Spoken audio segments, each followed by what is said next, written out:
but you are breaking some of those on your own habits. So yeah, you're running plays, but you know, you're trying to be the superstar route runner, or thrower, DB. You got to play within the context of the scheme, offensively and defensively. So could always be a lot better, but we're stronger. We're in good shape. You know, healthy, and it was a good starting point. A lot of work to do though. It feels like expectations for this team have been adjusted up, I guess, as much by this team as by anybody externally. Do you see that maybe in practice a little bit more than maybe this time a year ago?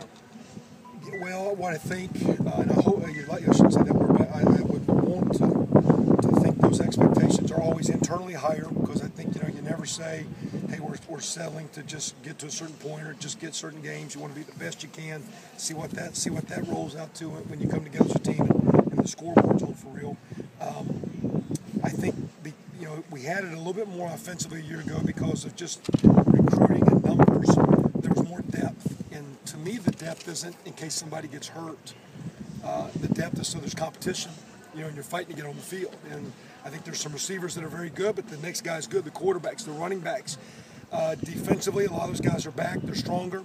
There were some fringe guys played a little bit last year that are better, and then you throw all those recruits.